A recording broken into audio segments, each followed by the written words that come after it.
nyonso toakendaka biso nde toyei korepresente mémoire na kimia toza na eseremoni bino nyonso toye na famille topesi bino nyonso to merci nini omona ezozanga depuis mobutu akende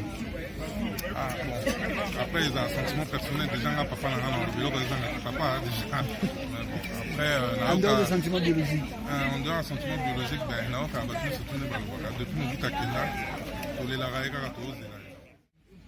Vous savez, la grandeur de Maréchal est remarquable en séjour, surtout sur l'aspect de la paix et de l'unité nationale. Et ce que nous vivons aujourd'hui, surtout ceux qui ont vécu l'époque du Maréchal, ont vraiment des remords. Parce que ces peuples à son temps étaient un peuple qui vivait dans la dignité. Et aujourd'hui, nous expérimentons une honte totale parce que nos frères et sœurs sont tombés chaque jour.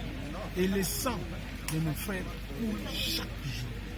Et ça fait très mal quand nous essayons de réfléchir à l'époque du Maréchal, ce n'était pas ainsi. Donc ça, c'est ce qui nous a animé le cœur. Et puis, c'est difficile d'oublier cet homme qui a sacrifié sa jeunesse.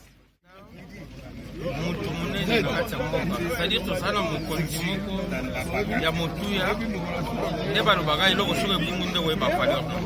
25 ans après, on se rend compte que Kozalaki papa ya bien na kati ya ndako papa tei désordre continue na kati ya ndako bolo bitumba bakomi koya koviole kozwa bana misusu koboma kokende na bango et pourtant tozalaki na papa moko oyo alingaki unité atiaki biso esika moko koolongwa na bakongo okei na katanga koolongwa na équateur okei na kivu et tout tu te sentais chez toi mais maintenant ekomi moi bobolo moke ndetina wana 25 ans après tozongi mpona korespecte mémoire na ye esika azali apema na kimia et voilà tobosana te oyo nyonso to malamu asala na kati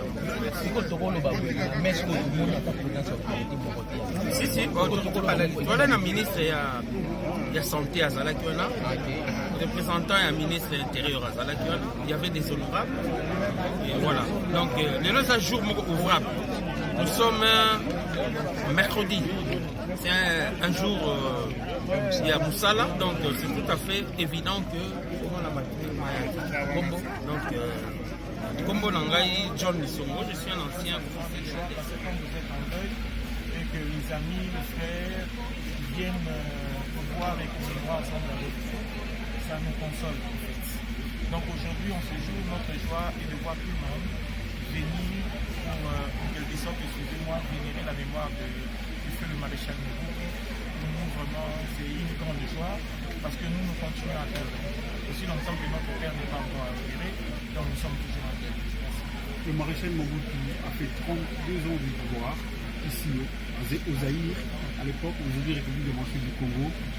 Selon vous, qu'est-ce que le Congo garde de l'existence ou de son passage comme président de la République? Premièrement, c'est ce que tous nous connaissons, l'unité nationale. Vous savez, le maréchal, étant que père de la nation, il faut le comprendre d'abord, il fut un père pour la nation. C'est-à-dire qu'il considérait tous les Aïrois dans tous les coins comme étant ses fils et filles. Donc, à tout moment, il ne dormait pas aussi longtemps qu'il savait qu'au sud ou à l'est ou à l'ouest du Congo, donc il n'y a pas la paix, il ne dormait pas.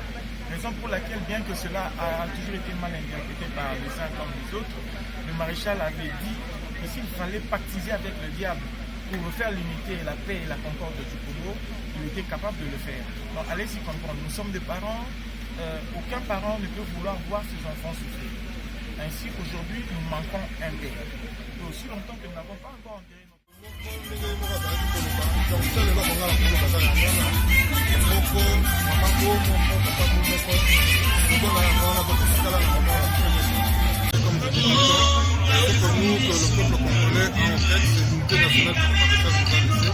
ça fait 25 ans qu'il est parti, on est obligé de faire quelque chose pour la famille.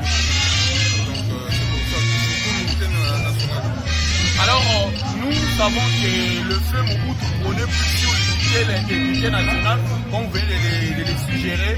Aujourd'hui, en regardant l'état de la nation 25 ans après, qu'est-ce que le peuple congolais peut se souvenir de ces grands hommes et qu'est-ce que la politique congolaise peut s'inspirer de lui? Bon, ça, c'est pas à moi de dire. Vous-même, vous avez dit le peuple congolais, c'est le peuple congolais qui va parler. Moi, si je dois parler, je vais parler dans mon propre sentiment en tant que fils. Vous, en tant que fils, c'est un héritage. Alors, par rapport à cet héritage, que le Congo, comment le Congo peut bénéficier de ces grands hommes qui restent immémorables? Pas que le Congo peut bénéficier, le Congo bénéficie déjà. Le Congo bénéficie déjà de ce que moi, je vais vous dire.